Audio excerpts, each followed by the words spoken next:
Hi అండి, welcome to my channel Laddus cookings. అందరికీ నమస్కారం అండి.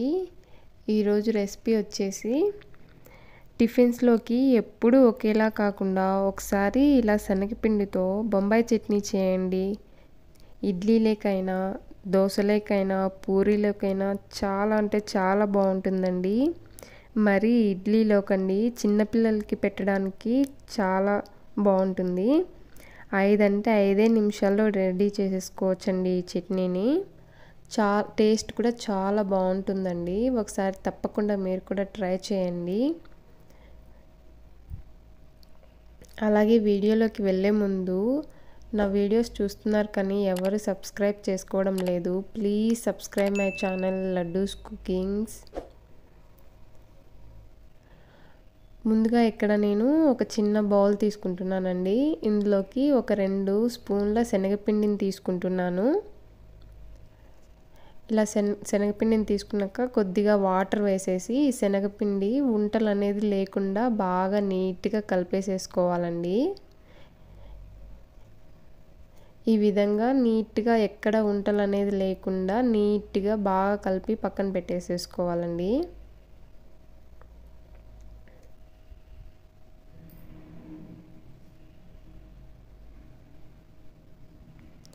ఇలా కలిపి పక్కన పెట్టుకున్న తర్వాత స్టవ్ మీద ఒక కళాయి పెట్టేసేసుకొని అందులోకి ఒక స్పూన్ ఆయిల్ వేసేసుకోవాలి. ఆయిల్ వేసుకున్న తర్వాత కొద్దిగా హీట్ అయిన తర్వాత ఒక స్పూన్ ఆవాలు, ఒక స్పూన్ ఉద్దిపప్పు వేసుకోవాలండి, మినప్పప్పు. అలాగే కొద్దిగా ఉల్లిపాయలు చిన్నగా కట్ చేసి ఇలా తీసుకోవాలి. అలాగే ఒక 3 పచ్చిమిర్చి చిన్న ముక్కలుగా కట్ చేసేసి వేసుకోవాలండి. అలాగే ఒక 2 రెబ్బల కరివేపాకు వేసుకొని బాగా వేయించుకోవాలండి ఆయిల్లో. ఉల్లిపాయలు అనేవి మరీ ఎక్కువ వేగకుండా కొద్దిగా లైట్గా వేగితే సరిపోతుందండి. ఇలా వేగిన తర్వాత ఒక ఆలుగడ్డను ఉడకపెట్టేసుకొని ఇలా సన్నగా కట్ చేసి తీసుకోవచ్చండి. చిన్న చిన్న ముక్కలుగా అయినా తీసుకోవచ్చు, లేదా మెత్తగా నలిపైనా వేసుకోవచ్చండి.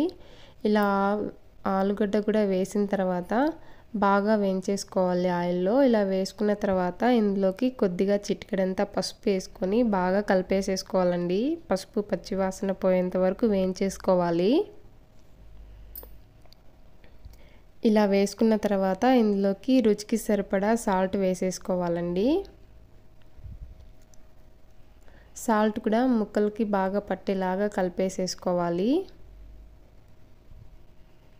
ఇలా కలుపుకున్న తర్వాత ఇందులోకి నేను కొద్దిగా కారం పొడిని వేసుకుంటున్నానండి. ఇలా కారం పొడి వేసేసుకొని మళ్ళీ ఒకసారి బాగా కలిపేసేసుకోవాలి.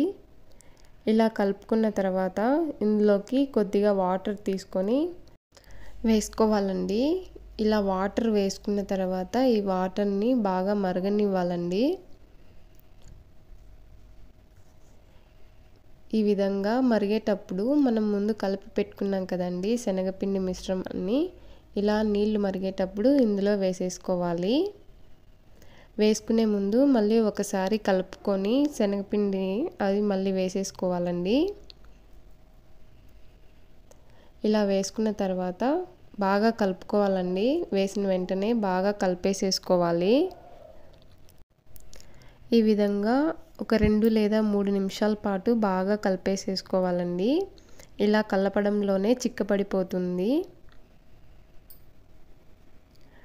చూసారా? అంతే అండి, ఎంతో సింపుల్ అండి బొంబాయి చట్నీ ప్రిపేర్ చేసుకోవడం. ఇలా కొద్దిగా చిక్కబడిన తర్వాత స్టవ్ ఆపేసేసి సర్వ్ చేసుకోవడమే. టిఫిన్లేకి, ఇడ్లీలలోకి, పూరీలలోకి, అలాగే దోశలోకి చాలా అంటే చాలా బాగుంటుందండి. ఒకసారి మీరు కూడా తప్పకుండా ట్రై చేయండి. ట్రై చేసి టేస్ట్ ఎలా ఉందో నాకు కామెంట్ చేయండి. నా ఈ వీడియో కనుక మీకు నచ్చినట్లయితే లైక్ చేసి, షేర్ చేసి, ప్లీజ్ సబ్స్క్రైబ్ చేసుకోవడం మాత్రం మర్చిపోకండి.